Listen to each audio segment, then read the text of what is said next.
শিশুরা গান ও ছড়া পছন্দ করে, বিশেষ করে তারা যদি সেগুলো আপনার গলায় শুনতে পায়। আপনার কণ্ঠস্বরই শিশুর কাছে তার প্রিয় সঙ্গীত।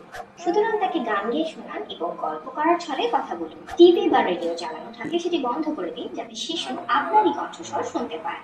গবেষণায় দেখা গেছে, যেসব শিশুর বাবা মা তার সাথে প্রচুর কথা বলে, সেসব শিশুর আইকিউ এবং ভোকাবুলারি অন্য শিশুদের তুলনায় অনেক সমৃদ্ধ থাকে। তাই শিশুর সাথে কথা বলুন এবং বিভিন্ন বস্তুর নাম বলুন। সে এসব শব্দ এখন বুঝতে বা উচ্চারণ করতে না পারলেও এগুলো তার মস্তিষ্কের বিকাশে ভূমিকা রাখে। শিশুরা খেলাধুলার ভিতর দিয়ে সবচেয়ে ভালো শিখতে পারে।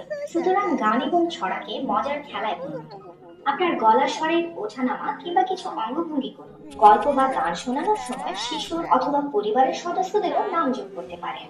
আপনারা একসাথে যা করছেন তা নিয়ে আপনার শিশুর সঙ্গে কথা বলুন। যেমন বাচ্চাকে গোসল করাচ্ছেন কিংবা খাওয়াচ্ছেন, অথবা তার ন্যাপি বদলে দিচ্ছেন। দোকানে যাওয়ার পথে অথবা সুপার মার্কেটে যা যা দেখছেন তাদের সম্পর্কে কথা বলুন, ঠিক যেমনটি আরেকটু বড় বাচ্চাদের সাথে বলতেন।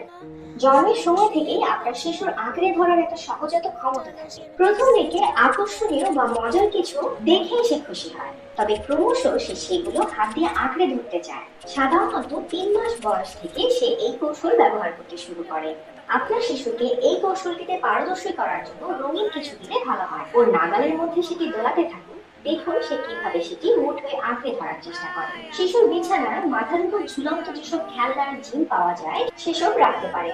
এসব খেলনা ধরার জন্য যখন সে হাত পা ছুড়ে নড়াচড়া করে, তখন তার শারীরিক দক্ষতাও বৃদ্ধি পেতে থাকে। মাঝে মাঝে শিশুকে উপুর করে শুয়ে তার সামনে একটি বল গড়িয়ে দিন বা একটি খেলনা গাড়ি চালিয়ে দিন। এটি তাকে সেগুলোর গতিপথ অনুসরণ করতে উৎসাহ দেবে। শিশু যদি এতে উৎসাহ না দেখায়, তবে তার মনোযোগ আকর্ষণ করতে তার সামনে হাততালি দিন বা কিছু আওয়াজ করুন।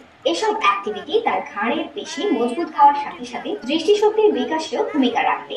শিশুর মস্তিষ্কের বিকাশের সাথে সাথে তার কৌতূহলও বাড়তে থাকে। কোনো খেলনা যখন শিশু হাতে আঁকড়ে ধরে কিংবা ঝাঁকায়, সে সময় এই কাজটির মাধ্যমে সে জিনিসটির রং, আকার ও মাপ সম্বন্ধে শিখতে থাকে। রাজাল বা ঝুনঝুনি জাতীয় খেলনা থেকে যে শব্দ হয়, সেই শব্দের উৎসের সাথে তার হাত ঝাঁকানোর কি সম্পর্ক তা আবিষ্কারের জন্য সে হয়তো বারবার সেটি নাড়াতে থাকবে এবং উত্তেজিত হয়ে উঠবে। এই বয়সে শিশুর সাথে ছোট একটি খেলা খেলতে পারেন, যা তার ঘাড়ের পেশি শক্ত করতে সাহায্য করবে। শিশুকে চিৎ করে শুয়ে দিন, এরপর ধীরে ধীরে তার হাত ধরে টেনে তাকে বসিয়ে দিন।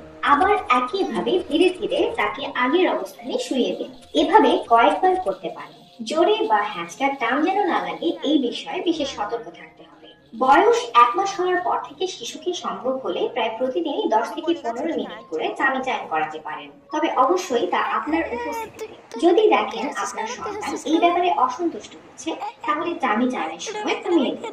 1 থেকে 5 মিনিটের মতো চেষ্টা করে দেখতে পারেন। মাদুর বা নরম তোষকের উপর ছড়ানো আকর্ষণীয় খেলনাই হতে পারে আপনার শিশু গড়াতে শেখার অন্যতম বড় অনুপ্রেরণা। শিশুর আশেপাশে বা কাছাকাছি অবস্থানে লোভনীয় কিছু রাখতে পারেন, যার আকর্ষণে সে সেটির কাছে পৌঁছতে চাইবে। ফলে শিশুর শরীর এবং মাংসপেশির দক্ষতা বাড়বে এবং এভাবেই হয়তো সে একসময় গড়াতে শিখে যাবে। আজ এ পর্যন্তই।